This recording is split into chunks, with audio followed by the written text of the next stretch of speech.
This is an exciting time for soccer in Ontario.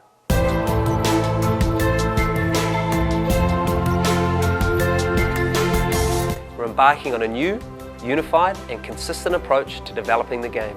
Long-term player development shifts the emphasis away from winning at the early ages. Instead, we'll focus on improved coaching, fewer games, more time on the ball and real skill development.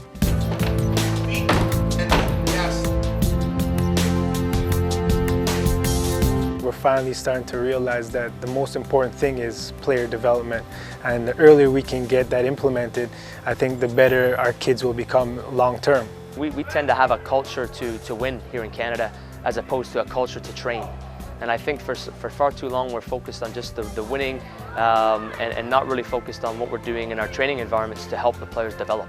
These young kids need to come and enjoy the game, and they will enjoy their participation in the game, but if we can give them that feel-good factor as well, that they've actually gained some form of success, irrelevant of the score, irrelevant of the winning of a trophy, etc. Again, I think it goes a long way to improving players. Step on it. Okay. Get your center of gravity lower. You can move quicker, shuffle through. So for me, it's simple. It's giving back. What we do is we take our tools and we come back and we give you guys all those tools.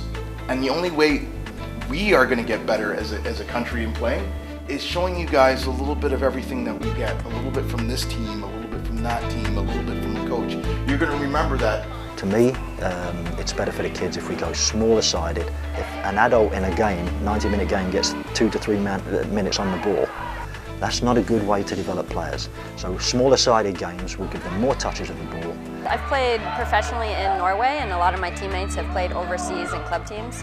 One of the first things you notice when you leave North America is that the skill level, the baseline for passing, first touches is just so much higher than it is here. They just grow up on the ball so much more than we do that they start off with a big advantage. I'm definitely supportive of this new initiative from the OSA. Every time I go and talk to kids, I tell them that they need more touches on the ball, just more time on the ball, work on your skills, work on your passing. That's the main thing for young kids to work on, and that's the time to work on it. My kids and other kids that I've seen in this program are absolutely having fun. It's all about making mistakes and correcting those mistakes. So this approach, it makes more sense in gearing it in their psychic, in their mentality that if I make a mistake, I can always go back and correct it and move forward. It's not about winning or losing. Everyone grows and develops different strengths at different times. Look at myself, I almost was one of those kids. I mean, I got cut from the provincial team at age 14. And because I was too small. At the end of the day, you can say there's no winning or losing, but the kids understand they win, they lose, so you don't really have to stress the fact that you lost or you stress the fact that you won, because they already know that within themselves. A lot of people tend to forget that competitiveness, a lot of it comes from within the kids themselves.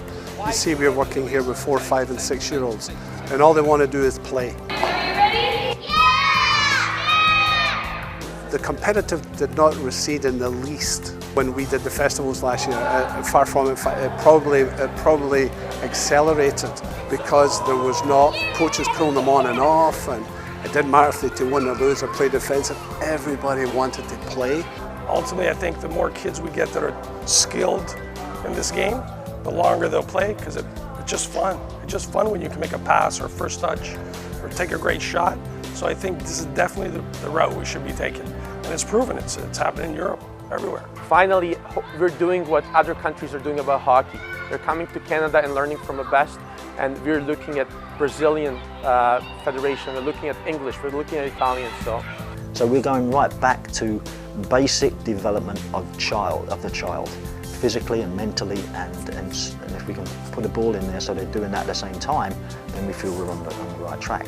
This is a turning point and an opportunity for soccer in Ontario and within Canada. For more information on long-term player development and how it will be phased in, please visit our OSA website at ontariosoccer.net.